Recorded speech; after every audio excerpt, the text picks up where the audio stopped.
Hello, good evening, everybody. Welcome to ADT. And even for those who will be watching this later, because I know some people can't make it due to various challenges, but welcome. It's good to be together again. And for me, it's very, very scary that it suddenly occurred to me today we are pretty much in the middle of the year, almost the middle of the month, in the middle of 2025. What happened? But I'm guessing it's because we've been flying. I know some of us are still trying to get off the ground, but we are flying at the moment and it's going brilliantly. So we're not going to beat around the bush over here anymore, and we are going to be learning how to define our purpose. Because after all, we're doing a business. But why are we doing it? What's the reason behind doing the purpose or doing the business? And one of the most qualified people to tell us how to define your purpose is John Cunningham. Oh, thank you, Sean. Good evening, everyone. It's lovely to be here and welcome on this ADT, first one we've got in June. Um, what a lovely subject that we actually heard a little bit about over the weekend, and it's to define your own purpose. Um, I could uh, try and define other people's purpose and just say, look, Sean, you better get to Sapphire Director this time next year. Jenny Holiday, Emerald Director. Vic, you are you're a Sapphire Director. You know how it's done. You can get there. It's up to you. You've got all the knowledge. And Ansi, Director, Executive Director. You know, these are different, these are goals set for the business. But there's lots of other goals. You know, where do you see yourself in 3, 5, or 10 years? And I can't help thinking about that architect friend of mine who came past my office one day with a briefcase.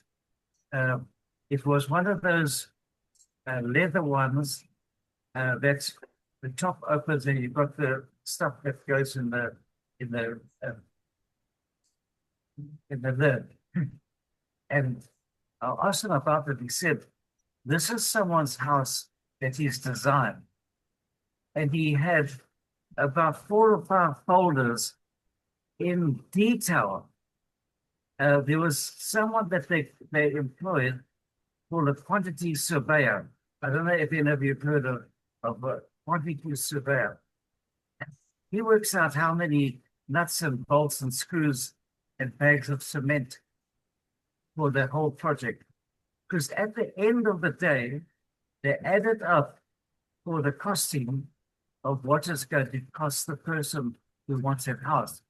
Now, a lot of people, when they do a project like that, they suck a lot of information. I would like to be, this is an example, X step in the business in December, but they've got no idea of how they're going to get there. They know that they should get so many directors and so much PV because it's all calculated there. But how are we going to do this? So if you've got your vision clearly set out in detail, and when you have a look at it, the Bible's quite clear when it says, write it clearly so that those that follow can run. You know, so we've got to have a clear-cut uh, plan of where we want to go in detail. So you pointed out very rightly that we're already in June now, and it's the next half of the year, next month. So what we're looking at is that if you start taking your own scenario, and it's very difficult for someone else to work it out for you. We can help you, but you've got your own schedule of where you're going to try and fit it in. Now, I know that we tell people work 5 to 10 hours a week, but you know, if you want to go take step, it's better to go fast than slow. Um, I know that sometimes life comes in and we just can't do what we needed to do. But that's where you've got, I think the accountants, they call it a referral system or something. What happens when accrual? Accrual. That's a word I think is quite favorable in this business because, um, and I think we heard that one story where that lady had a target and she didn't reach it by the weekend. She would work Saturday and Sunday. But I'm talking about in your own uh, scenario where you want to go, say, say you want to get to a fully qualified director, 4,000 PV. This worked ever because I think that's a good start.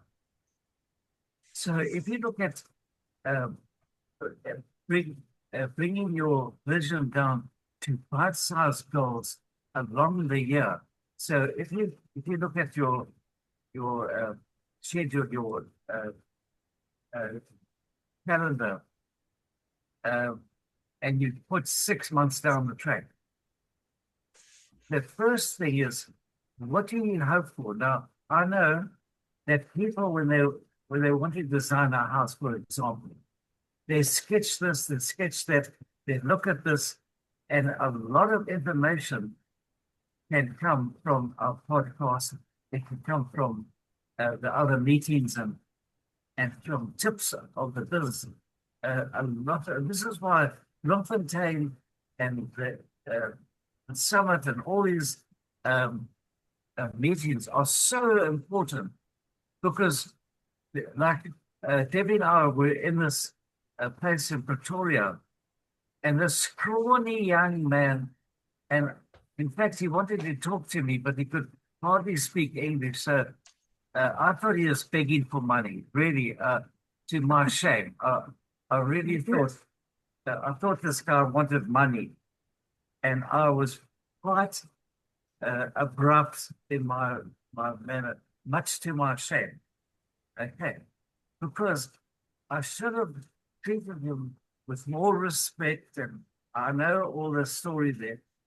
But when we got into the meeting, here's this guy that went to director and SEPA director in a phenomenal short space of time. And he's from some Zambia. And we didn't even, they got no infrastructure there. He battled to bring products in. And I said to him, you know what? That guy, he had a vision of purpose that he wanted to get to world team status so that he could travel the world. And his big goal, I think, Sean, you might think of what other things this guy wanted. And uh, his mindset, he just ate and slept near life and the products, and he moved them, he did what it took. And that's exactly what we must look at our deafness of purpose. So if we look at our mindset, and we can be very easily persuaded to leave, to go to a left or a right. Something comes up and life does happen. But if you are so persuaded and your planning is absolutely immaculate down to the last nut and bolt, you've got to be your own quantity surveyor. Analyze what do you need, how many directors that you need, and then look at the material that you've got. I promise you, in our teams, we have got incredible people with so much talent. They haven't even scratched the surface. If we could just nurture them, encourage them, you won't know what you've got in your team until you start giving them a chance to actually do what they want. Don't be a boss. All I'm saying is find out what they want and then help them in what they need. So if you look at our type of business, and Debbie and I, we in a very strict training program. Principle. I know we've moved into the retirement village where things are relaxed. You wouldn't think so. We had a huge tournament of darts today, and yesterday we were playing carpet bowling. And you won't believe what we do around this place. We're working harder than ever in our spare time. So even though we've allocated that time where we can play, we can play. Morning we work. Good mornings, Yes, morning we work hard, and we've got our schedules out there. And Debbie, I can tell you now, is a mean taskmaster. She will wave a piece of paper and say, "Have you finished this here?" She's not scared of confrontation. In fact, she's the #1 confrontation person. If you, okay, I've been giving her a kick under the table, you know. It just goes to show. But 9 minutes, look, it's finished. No, it's not. I'll be 4 minutes 56. So now, if you have a look at your own, you've got to be your own boss, really. You've got to set yourself the goals, and what's going to discipline you to keep those goals. And I can't help thinking what Louis Smith told us, the diary. You put in your diary what you want to do, and it's like someone standing over you saying, "Well, have you achieved this yet? You can do that." And don't beat yourself up. You just got to vary the plans. You know, if someone builds a house and they suddenly need an extra room, or they want this bigger or whatever, it's not the end of the world. They don't tear up the entire catalog. They don't just go there and find another architect to redraw it. They make minor adjustments. And these is what I think it was Miles Monroe, or could have even been Gilbert, I'm not sure, where he said, it's not the wind that determines where you go. It's the way you adjust yourselves. And I couldn't help thinking that that's what we need to do. It's fine trimming. If you look at those people who set up on the America Cup, oh, we're over. Okay. So all I'm going to say now is get your plan written down. If you need people to help you with it, just ask upline and then work it one step at a time. Thank you, Sean. Thanks, everyone. Thanks very much, John. Yes. As Zig Ziglar put it so nicely, you shouldn't be a wandering generality. You need to be a meaningful specific. So if you don't have a purpose, you're going to be just wandering around in a circle, doing nothing and getting nowhere fast. I know I'm an expert at looking busy, but not always being busy. So we need to be focused, just like the darts players, where you're aiming at a specific target and go for that target. So we've got 6 months left to live, or 6 months left to go this year, or to live this year. Let's put it that way. Let's make the most of it on purpose and aim to improve not just yourself, but remember, with this business, it's there to help other people. So every point that you get, every product that you move, every person that you speak to is a life changed. And if we use that as our purpose, that's where we're going to. And speaking of products, you're not going to grow anywhere if you don't use your products. And you're not going to use anybody else's products, because why use somebody else's when we've got the best? And the expert at using their own products is Jenny H. So please, Jenny, tell us how we can use our own products. And why? Good evening, everyone. Why? Why do we use our own products? Because you feel better. You look better. and you live better. You are a product of your products. Now, the steps in the business, the first one is to register. You register so you get your products cheaper. You share the opportunity and you share the products, and of course, self-development. We use our own products. You can't recommend a product if you haven't tried and tested it, because we are in a business of honesty and integrity. Our products have to be tested by you, and then everyone else tests them, and then you get lots of distributors and lots of customers. So our products come in 3 ranges. The cleaning range, non-caustic, non-toxic, biodegradable, and environmental friendly.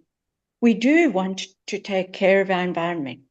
Super 10 alone has prevented an estimated 700 million bottles from being dumped into the landfills. And the bottle itself is also biodegradable. It might take time to disintegrate, but it's going to eventually, yes, be biodegradable. 25,000 penguins were saved from that oil spill. And what did they use? Because we care for our environment, LDC. That took all the oil off 25,000 penguins that were here. The ship actually spewed out the oil, and these poor penguins. LDC and Super 10 are very, very good cleaning. They are very powerful. But you know something?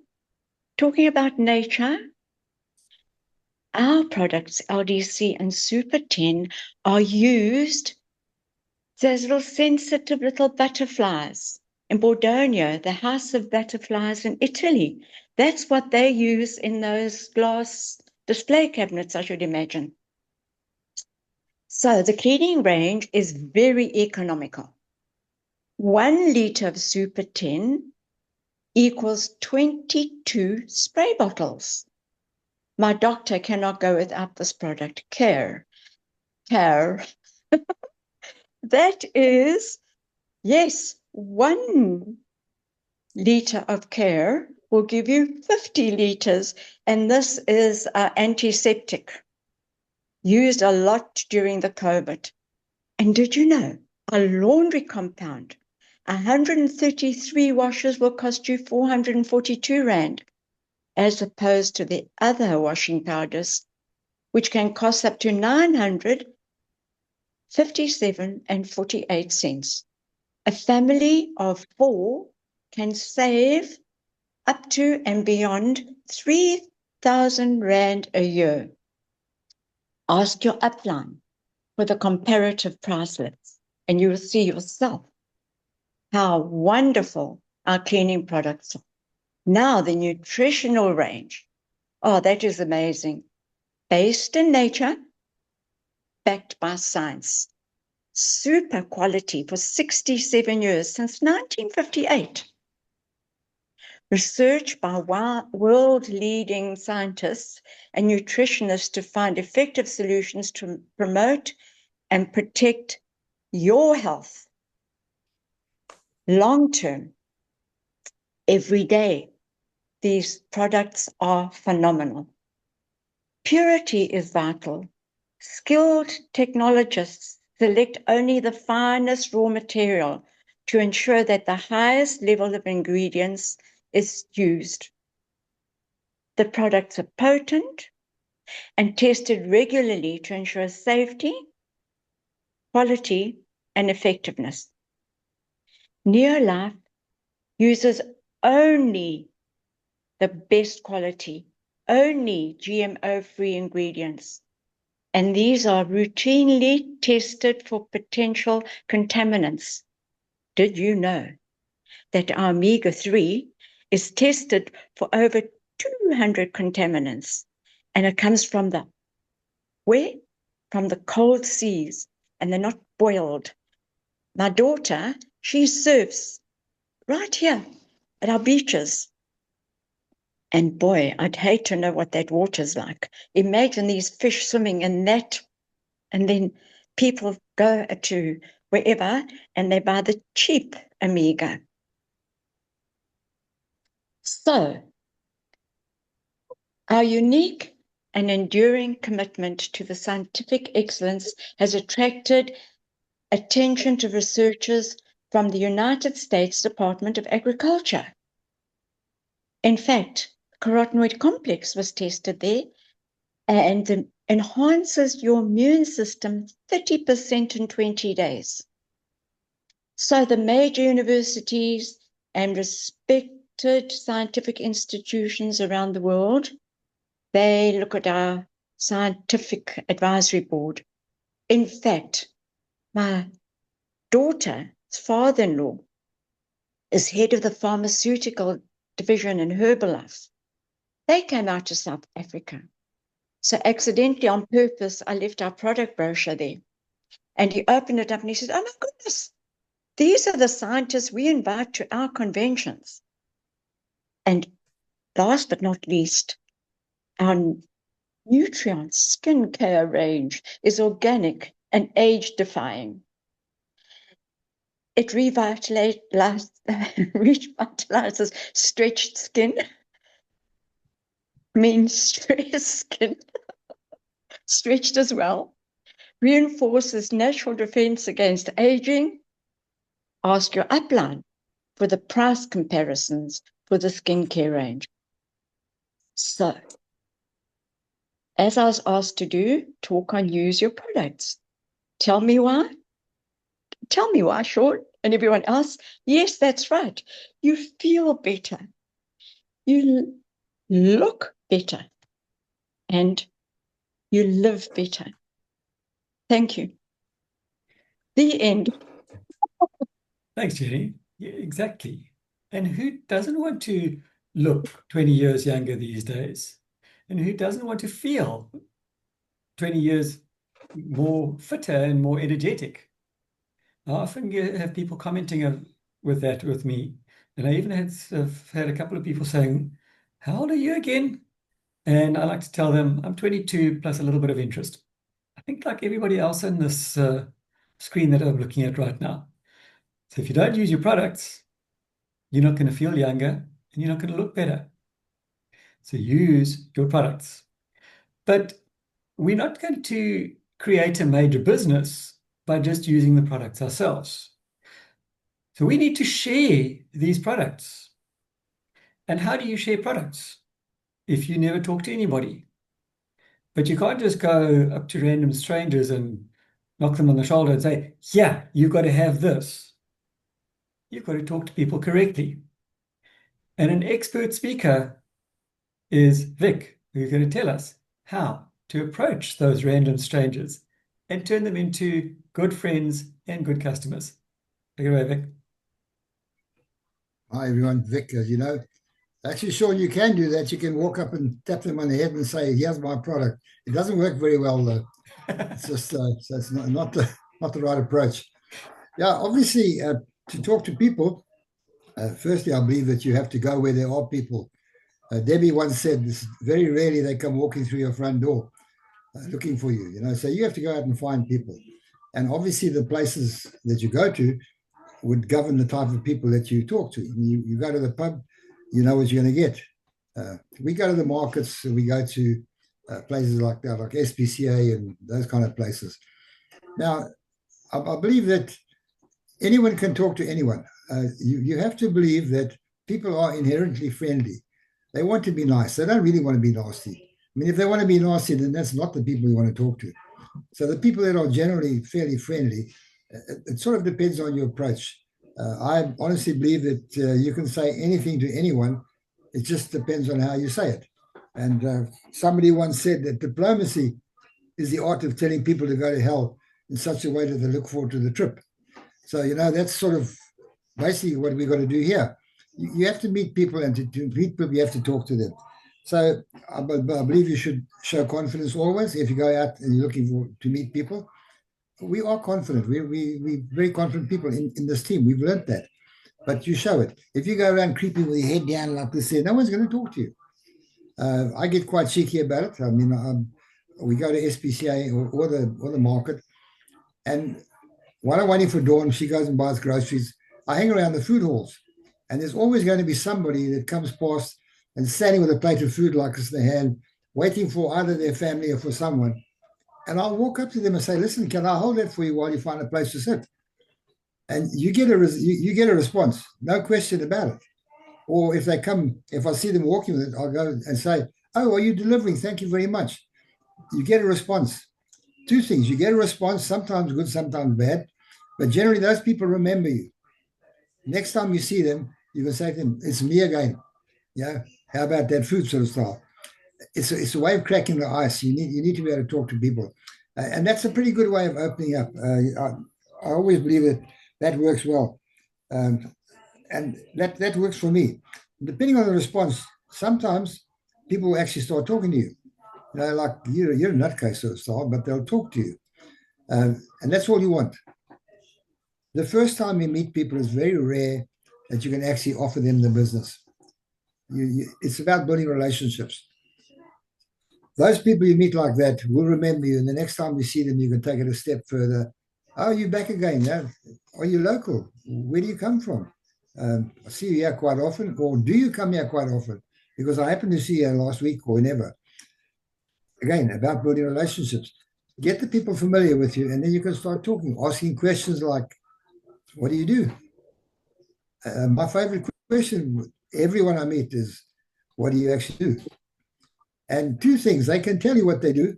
Now, if they're anything within my general field of interest, because I believe that you have to have a pretty good general knowledge just to talk to people in general. I actually believe in, that's the side of me that I try to develop, having quite a broad general knowledge. And I'll say to somebody, "What do you do?" And if it's a chartered accountant, or if it's a guy who markets online, I'll say, "Well, that's interesting. That's something I've always been interested in. How does it work?" If it's something I know about, I can say, "Oh, yeah, that's right. That's sort of like this and this." And you can start a discussion, because that's what it takes. Remember the normal story of form, family, occupational, recreation, money. In a general conversation, that will come out. And that gives the opportunity to then perhaps tout your business or your products if you want to. Maybe you see a guy with a broken leg, like I did last week. I saw a chap with a broken leg, and I said, "Why, you've been kicking your wife again, eh?" And, he took it as a joke, and we just started talking, and he told me what happened. And I suggested that he take zinc as a healer for his broken leg. And guess what? He bought zinc from us. So sometimes it's the product, or maybe down the line he'll look at a distributorship. But right now, he bought zinc from me. So I'm happy about that. Having a prop, if you are that way inclined, helps a lot. I wish I knew when I was about 19 what the difference a dog or a baby makes to conversations.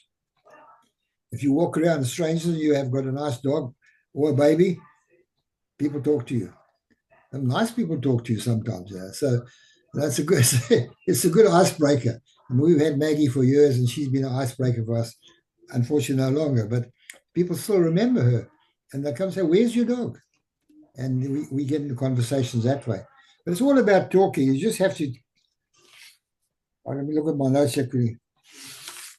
And obviously, when we go to that place, like the SPCA or one of the markets, there are quite a few markets around here, from Belita right through to Maritzburg, there's a bit of luck involved. Because if you meet those people at the market, you've got to believe that they will come back to the market again if you don't jump on them. You can't just jump on them and offer them the business. So you have to believe that you will see them again. And for me, that's where the bit of luck comes in. Are you going to see them again? Or have you missed your opportunity? Yes, you can have a business card if you like, and you can knock on the head and say, "Well, you're interesting, can perhaps meet again. Here's a business card." That's another way of ensuring that you get to see them again.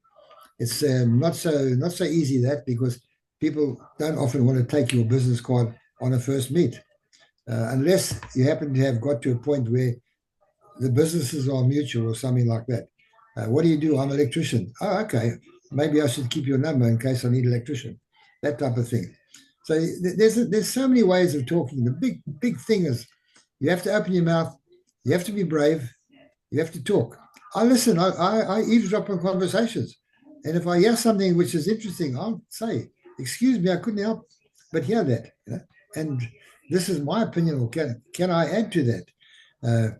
Whether it's products or whether it's just general health or whatever it is. Whether you're talking about Donald Trump or Cyril Ramaphosa, as long as you have some sort of knowledge on the subject, you can intervene and you can start a conversation. And often those are the conversations that go further and you end up having a relationship with those people. Because this business is about relationships. So as you said earlier, Sean, don't knock them on the shoulder and say, I need to talk to you. You know, it doesn't really work. Maybe it works for some people, but it doesn't work for me like that. Definitely. I prefer to talk to people generally on any topic they want to talk on. If they want to explain their side of it, I'll listen if I know nothing about it. And if I know more about it, I'll explain my side of it. And just chill, just wait for the next opportunity. Somewhere along the line, the opportunity is going to arise where you can offer them your version of finances or your version of health or whatever. Often age is a big thing. I mean, people look at you, as you say, Sean, how old are you? Oh, you know, I'm turning 83. Never. Oh, what do you do? And you can tell them what you do. So those are different ways of talking. The big thing is you have to open your mouth. You have to talk to people. It's as simple as that. So get out there and just have fun. Just enjoy it. I mean, I get some strange remarks. I see people go past with a beautiful German Shepherd, and I say to them, man, that's a nice sausage dog. And I've had good and bad results. So one woman flooked me. She swore at me, you know, bugger all about dogs. And, you know, and she went around telling people, he knows nothing about dogs. He said this is a sausage dog. You know, but you take the good or the bad. I mean, I know what I know about dogs. So she's not on my list, put it that way. Well, I'm not on her list. But yeah, just get in there, get out there, talk to people. It's really easy. You can say, back to what I said, you can say what you like to who you like. It depends on how you say it. So yeah, go out and have fun, folks. Great. Thanks. Thanks, Vic. Yes, and as I've learned, I never liked to talk to people, but I'm starting to enjoy it now. So thanks very much. We are running out of time. Ansi, can you tell us about some upcoming events quickly, please? You've only got a minute or so. Oops. Okay. She's on mute. So I'm going to mention a couple of events that I'm aware of. And one of them is Bloemfontein coming up next weekend. And then Ashley Peebles is coming out to visit us next month. Please, everybody, get there. She's definitely worth the vast amount that we've got to invest in that, which is all of 30 Rand, I think it is. She's worth a whole lot more than that. So, Debbie, can you give us some quick recognition before we run out of time? Hi, everyone. I'll be very, very quick. Yeah, 30 Rand to go and listen to this lady. She is incredible. She really is incredible. So, recognition, there's not much recognition. Sorry, last month was a disaster. This month has gone looking much, much better. I'm just thankful that we built our business when we did. Because we've got people who have immigrated overseas, and I tell you what, they are flying. You need to really speak to people, more people. And it's amazing. The Cape Town trip, most of those, and this is my close, most of the people that did the Cape Town trip from overseas, from Tanzania, Uganda, Kenya, they don't even have a sponsor. Well, they do now, but they saw the business online and they replied. They said, we want to do this. How do we start? And that was it. That little man that John was speaking about, he didn't even have, his sponsors never met him. He just joined under her, and that was the end of the story. He never spoke to her again. He never saw her again, and that was the end of it. So, yeah, it's this business is moving. And, you know, in Africa, it's the black market. So, really, you need to use people as doors. this is a business. It's not a play thing. You can make a lot of money. But if you have to use people as doors, then use people as doors. Go through them. It's the same as chickens or anywhere. The doors are open. Go in. You can either buy or you can walk out with nothing. It doesn't matter. It's your business. And all we need to really do is just do it. So thank you, Sean. Thanks everyone on the chat. All we need to do is just do it. Thanks everyone. Thanks everyone. Okay. Have a great week. Have a Bye. great month. We will speak to you again Good shortly. night, everyone. Bye.